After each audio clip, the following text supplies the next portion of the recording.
Usually, tuwing nag-iisip ako ng mga scripts when writing a solo episode, I create certain formats, anything, so that ang thoughts ko would be very cohesive, very clear, and very organized. But in this episode, I would rather be speaking from my experience and from my own perspective. Because from the title of this episode, nababasa nyo naman, if you're listening to this, then I am dead. If you're listening to this, then I am dead. And there are certain factors why. So, a bit of disclaimer, there are sensitive topics that I will be discussing, especially when it comes to mental health, and if it triggers you, so do not listen any further. So, this is a trigger warning for those who are highly sensitive with that. So, with that out of the way, so let's just get into it.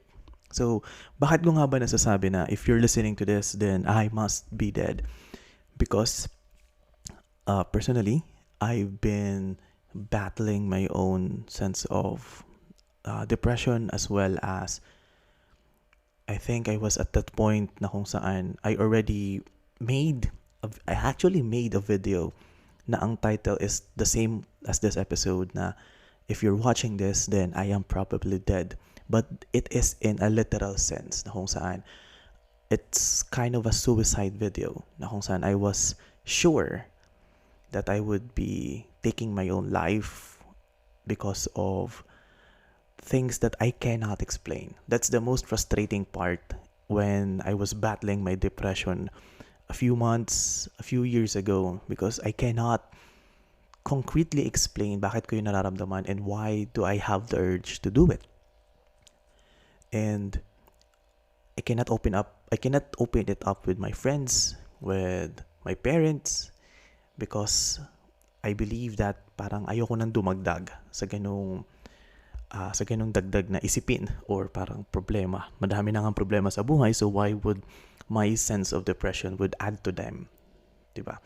So I don't know, maybe I was being selfish at the time. So regardless, I still have that video saved kasi it's a sort of reminder for me na kung ano yung mga nalagpasan ko once I made that video. Kasi there's so many things that happen na kung saan I come to my senses na there are so many things in life that I should be grateful about. And this is not a preach or pagsasabihan ko kayo na live your life to the fullest. No, it won't be like that. This is just a case na bakit ko nasabi na if you're listening to this, then I am dead.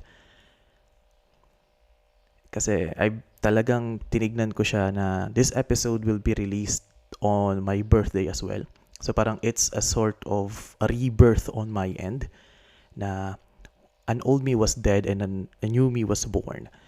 So I've done some thinking, I've done some research, and I've done some reflection as well on bakit ko nga ba nasabi na I am dead if you're listening to this. Paulit-ulit ko na siyang sinasabi so that you can be reminded. Kasi one day, napag-isipan ko na, do you really meet the same person twice? Do you really know the person twice? Let's say, nagkita tayo sa isang restaurant, nagkausap tayo. We get to know each other. Then after that, we go out our separate ways. Then the next day or the next week, nakita ulit tayo. The question I had is that, were you still the same person na nakilala ko 2 days or a week ago? There's absolutely no proof if you're still that same person, because during that 2 days or during that week na hindi tayo magkasama, you have encountered a lot of experiences, you encountered new memories that added to who you are. So technically, you were not the same person na nakilala ko before, if that makes sense. And doon ko na-realize na every day we spend with someone, every moment we are thinking about people na special sa atin, or maybe people na nakilala lang natin, their version that exists in our minds is kung ano lang yung moment na nakilala natin sila. Diba? The experiences na meron ako sa friends ko is that kung ano yung pakakaalala ko nung kasama ko sila, nung nakilala ko sila. That's why I reflected na some friendships last, some relationship last because the memories we have of that person lingers nung moment na nakilala natin sila. And that stayed with us even though the person kept on changing, even we kept on changing. Nagkaroon tayo ng ganong perspective because on our initial encounter with them. Yun yung nagstay sa atin. That's why we remember people from our own experiences. And sadly, most people ay dinidefine tayo based on how they met us at some point in our lives. Which is, hindi natin masisisi yung mga tao. Because that was the experiences they felt with us. So parang if I did something wrong to you, even though I will change as a person, you won't see that because the only thing that a person will remember is their initial experiences with another. So, I come to a conclusion na kung saan what you see, what you hear sa akin, or kung ano man ang tingin sa inyo ng mga ibang tao, a few days later down the line, a few years ago down the line, then you won't be that same person anymore. That version of you is dead. That version of you is long gone and you are becoming a better or worse person than you were before. So in short, you are not the same. What you were yesterday is not the same as you are today. So you cannot meet someone twice.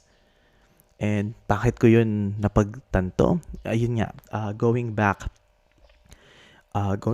to sharing my suicidal thoughts. I won't disclose ano yung mga ginawa ko, ano yung mga mindset ko that time, because it won't be beneficial to you as a listener. But I would tell you what I did for me to recover from that.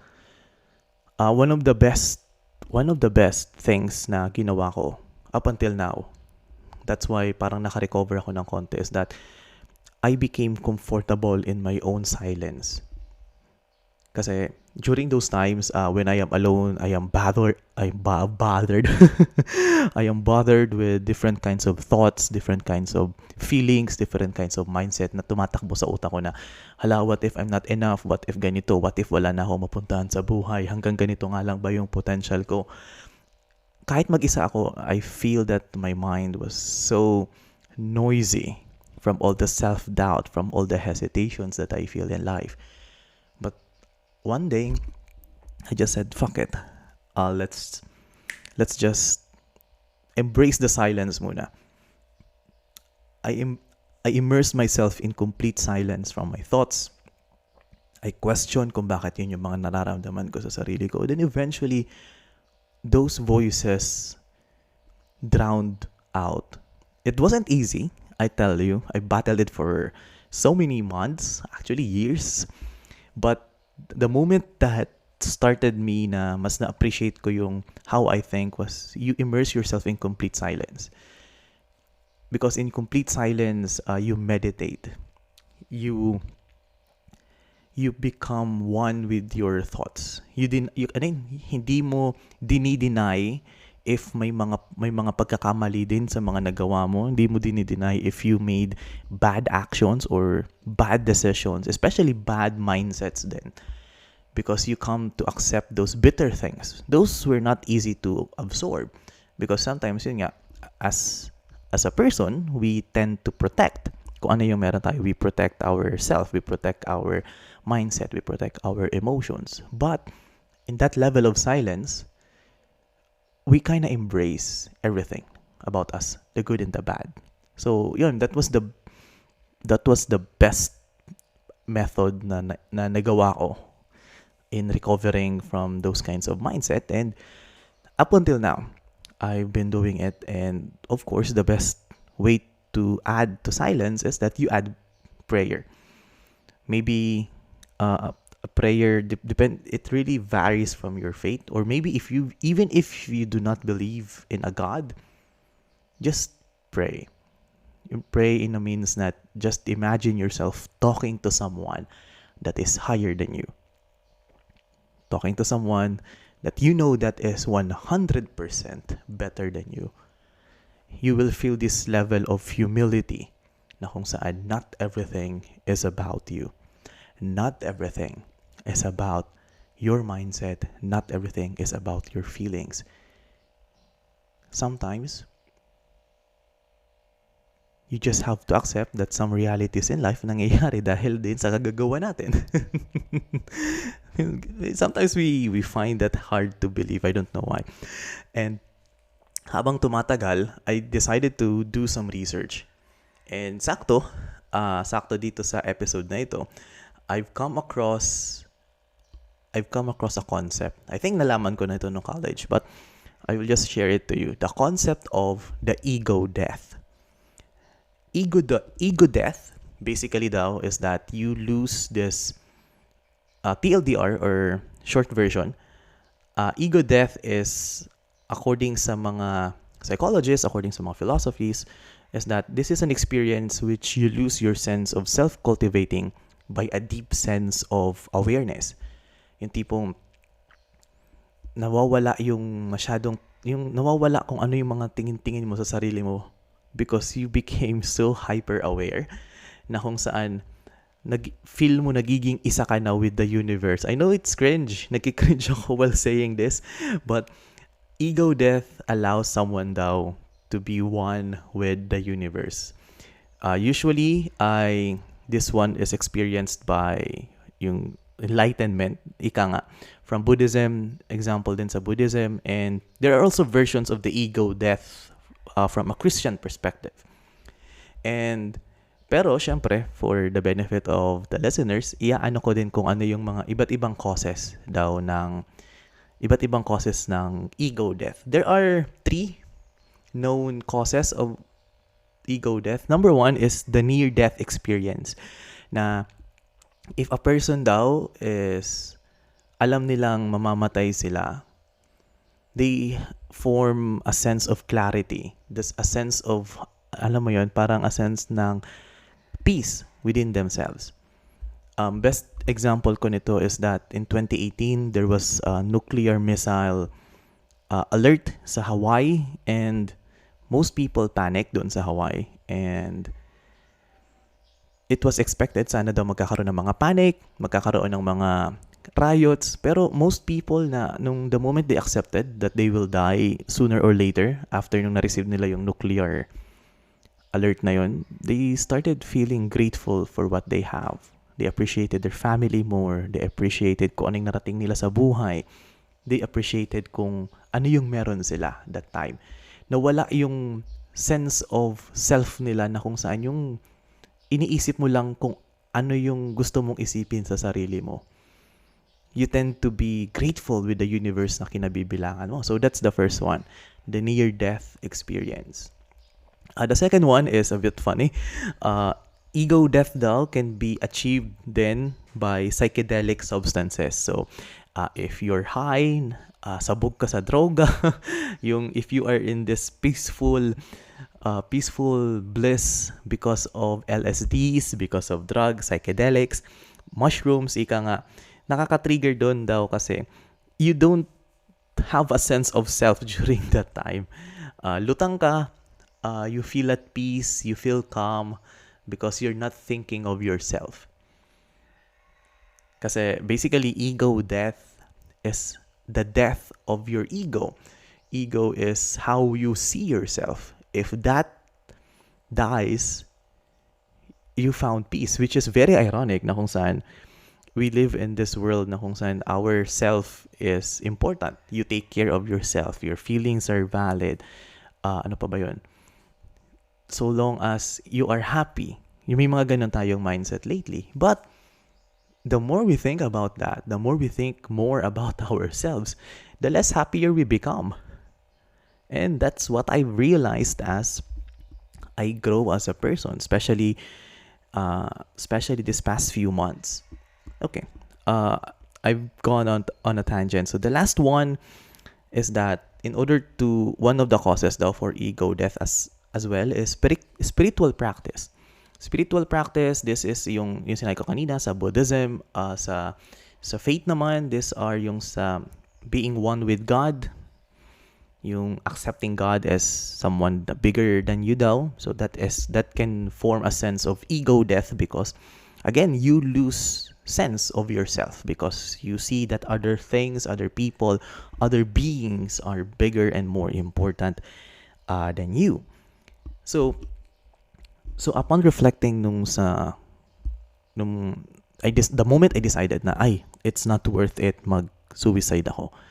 Kasi masyado akong kinontra ko yung sarili ko during that time. Sige, if nagpakamatay ako, what would happen? Of course, my parents would be disappointed. Hindi naman disappointed, sorry. My parents will be devastated when that happens. Mas yung tipong I would cause more problems to them when I am dead than when I am alive. So, parang, could I handle that guilt? So, sabi ko, no. Di ko kaya. I don't want to see them struggling more sa ganun. Parang I want to help them. Ano tag na to? I want to help my parents be happy.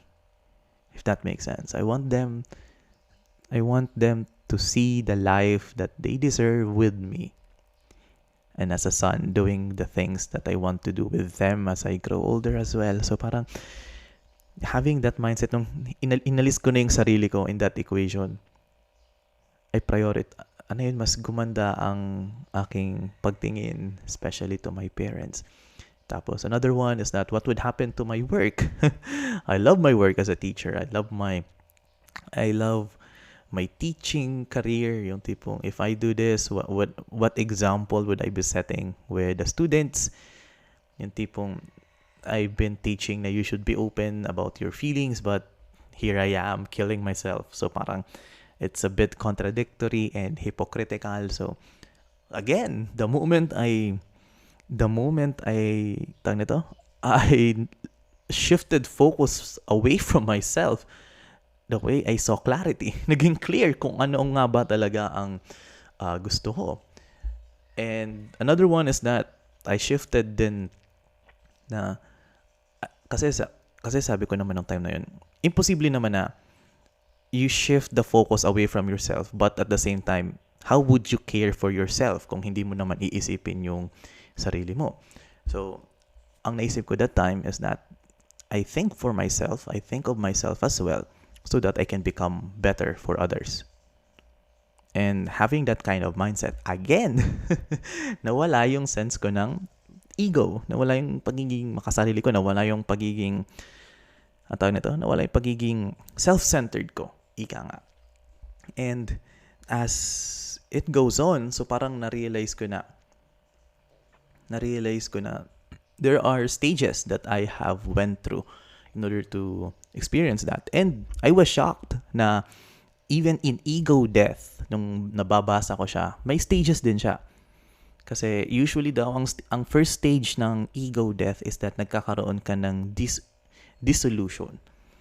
Usually daw, ang dissolution ay ang tao daw nag-enter through an altered state of consciousness.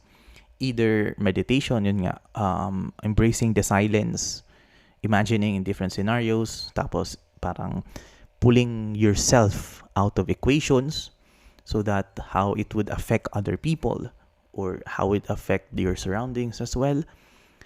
So parang it's a bit scary, yun nga, kasi if you cannot control it, if you cannot handle it well, so parang mawawalan ka din ng touch with reality. You will become delusional in a way. So there are some risk in ego death then. Next one is the ego loss. Yun nga, so nawawala na yung subjective identity mo na not everything is about you. Not everything is about your feelings. There are bigger things than that. There are more important things than that. And if you can determine those things, you will realize na you can act better. So, yun nga, that's I've realized then. And the last one is that once you've experienced the ego death, you will return to your everyday life. Kung ano yung mga nakasanayan mo, but with a sense of clarity and with a sense of being grounded. We always say, to end this episode, we always say that we are not the same person as we were before. And that is true. We are built upon different memories. We are built upon different experiences. And that's why na-realize ko na if you're listening to this episode, I am dead. Because ibang tao na ako if you see me, if you listen to me, or if we interact with one another. And I am sure, ganun din kayo with the people around you.